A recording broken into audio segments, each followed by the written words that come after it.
Assalamualaikum and salam satu Malaysia. I am Muhammad Hamdani, heading for the Bulletin of 916 TV. Today we will discuss about an issue that have been a major problem in our country, which is illegal racings. Nowadays, there are many cases of illegal racing among Malaysians. This social problem has been pioneered by young people as early as 12 to 14 years old. Before we go further, we need to understand what is meant by the illegal racing. The term illegal racing itself means the racing involving motor vehicles on public roads without the permission of the authorities or even organized by the illegal organizers. There are many adverse effects on individuals, communities, and countries that we can see through these immoral activities, such as increase in roads accident rates and motor rates involving road accidents. Despite various efforts that have been made by the governments to combat this activity, irresponsible parties still underestimate the bad effects of this illegal racing. To peel more deeply with the surrounding community, we are with some of our journalists in the area around here. You are welcome. Hi, Assalamualaikum warahmatullahi wabarakatuh. Before I start with my interview for this day, I would like to introduce my name. My name is Muhammad Harith bin Rasan. My matric number is TA19009. I'm from section 14P. Okay.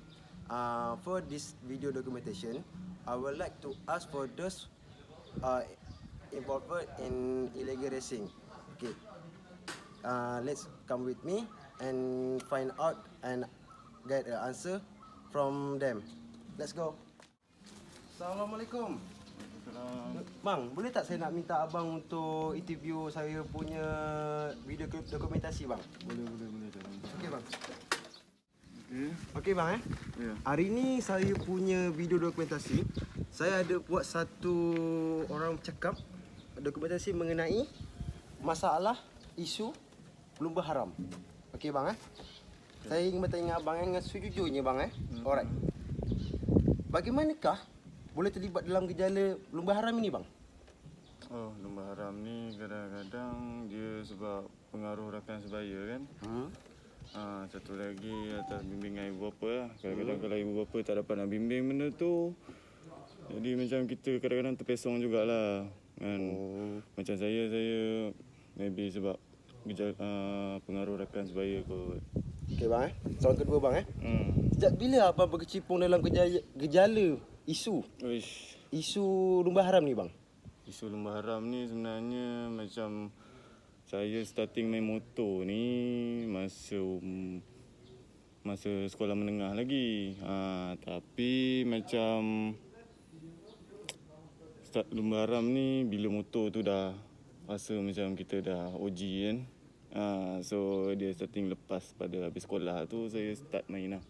Okey bang. Soalan ketiga bang Apakah perasaan abang bila abang terlibat dengan gejala isu lumba haram ini? Isu ni bahayalah sikit kan. Tapi kadang-kadang kita takut, tapi kadang-kadang kita best juga sebab benda tu kadang-kadang dia orang kata experience kita kan. Okey bang Apakah implikasi isu ini pada orang sekeliling abang? Implikasi lah. Kadang-kadang macam isu lumba haram ni, dalam lumba haram ni macam yang kita tahu kan. Aduh panas pula. Kan, tapi isu lumba haram ni selalu orang buat kadang-kadang yang mana yang tak ikut prosedur dalam isu lumba haram ni. Macam contoh kadang-kadang lumba haram ni starting pukul 3 pagi, 4 pagi, tak ada orang lah, tak ada kereta, tak ada motor. Okey bang Okey bang Apakah harapan abang tentang isu gejala lumba haram ni pada masa depan kita? Oh, isu lumba haram ni lah. Isu lumba haram ni sebenarnya macam contoh kalau kita nak masuk lumba track, kita kena bayar dia.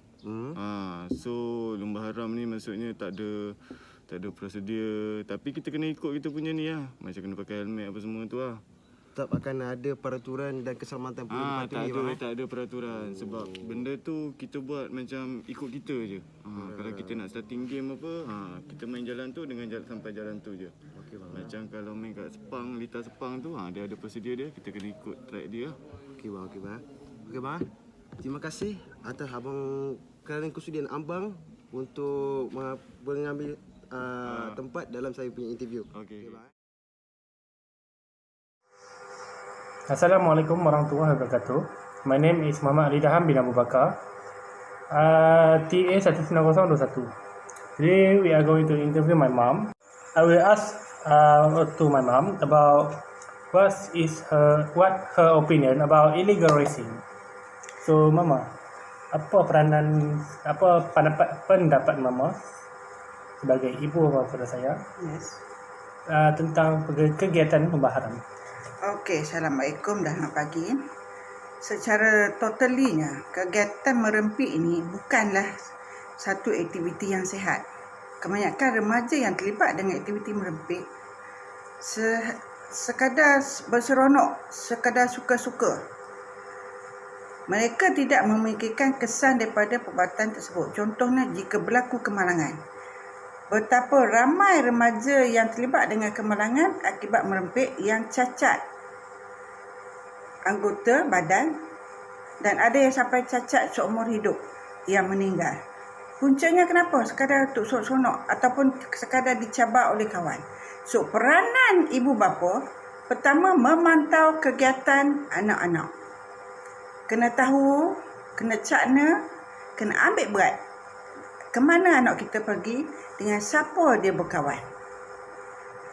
Yang kedua, peranan komuniti, masyarakat setempat. Kalau melihat ada anak-anak jiran atau kawan-kawan yang merempik, so ahli komuniti dalam masyarakat setempat itu berperanan untuk memberitahu kepada ibu bapa kegiatan anak mereka. Dan ibu bapa pula kenalah buka minda, menerima teguran daripada ahli komuniti atau jiran bahawa itu adalah kegiatan anak kita. Sama ada ibu bapa suka atau tidak, kita kena terima dan kita kena siasat betul atau tidak. Jika betul, okey, ambil tindakan selanjutnya. Jika tidak, apa perlu kita buat? Kita terus pantau supaya benda-benda yang melalaikan macam ni tidak berterusan berlaku. Sudah? Ya. Sekian, terima kasih. Assalamualaikum. My name is Abu Hassan Ashari, TA 19016. Today I will interview some people of this village about illegal racing. Apakah pendapat anda mengenai lumba haram?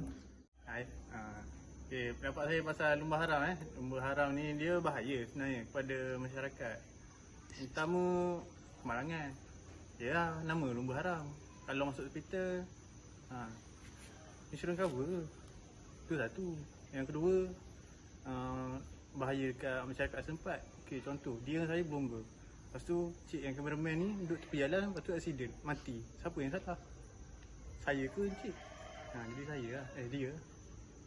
Tu pendapat saya. Jadi saya rasa elok bersukan sebenarnya daripada berlumba haram ni. Berlumba haram apa yang dapat? Duit haram, makan tak berkat. Baik bersukan, hidup sihat. Betul tak? Itulah pendapat saya. Okey, seterusnya, apakah langkah untuk mencegah lumba haram ini? Okey, langkah mencegah pada pendapat saya lah. Ni pendapat peribadi saya. Langkah mencegah lumba haram ni, yang pertama sekali pengawasan sebenarnya. Sebab okey, contoh jalan baru siap, kita ambil highway lah. Highway baru siap. Lepas tu kurangnya pengawasan undang-undang daripada pihak penguasa. Contoh penguasa lebuh raya. Okey, anak-anak muda yang terlibat dengan lumba haram ni, dia akan gunakan peluang tu untuk berlumba haram. Okay, kita tahu lebuh raya ni jalan dia luas. Dan berbagi kalau bila baru siap, jalan dia tu cantik, licin je, tak ada lubang. Jadi saya rasa Peronda Lebuh Raya perlu pertingkatkan lah lagi aktiviti rondaan untuk mengurangkan aktiviti lumba haram ni. Itu yang pertama. Yang kedua, saya rasa penguasaan ibu bapa tu penting lah. Contohnya, apa faedah kalau terlalu membiarkan anak-anak keluar rumah lebih daripada pukul 12 malam. Sekarang musim PKP. Waktu PKP ni saya rasa pukul 10 tu ada kat rumah dah okey dah. Tidur awal lah, esok nak bangun subuh kan. Betul tak? Saya rasa tu lah pendapat saya. Okay, terima kasih. Thank you. The conclusion is all parties must responsible to care our teenagers for our country to the future. Parents must spend more time with them children and give more attention to their children. Besides that, the school counselors should give a talk to remind the students about how illegal racing will affect them and the reputation of the school. One more thing is we must choose the right friends because friends will affect our daily life. Finally, illegal racing also cause their parents worry about them. Parents, neighbors, and friends also worry about them. This case will cause accidents. When accidents occur, they need to spend a lot of money to treat and waste their time for their treatment. So when their friend invite them to go to race, they should ignore any invite and think about their parents, neighbors, and friends. They should spend their time in meaningful activity. Example, join some volunteer and help parents doing household duties thus.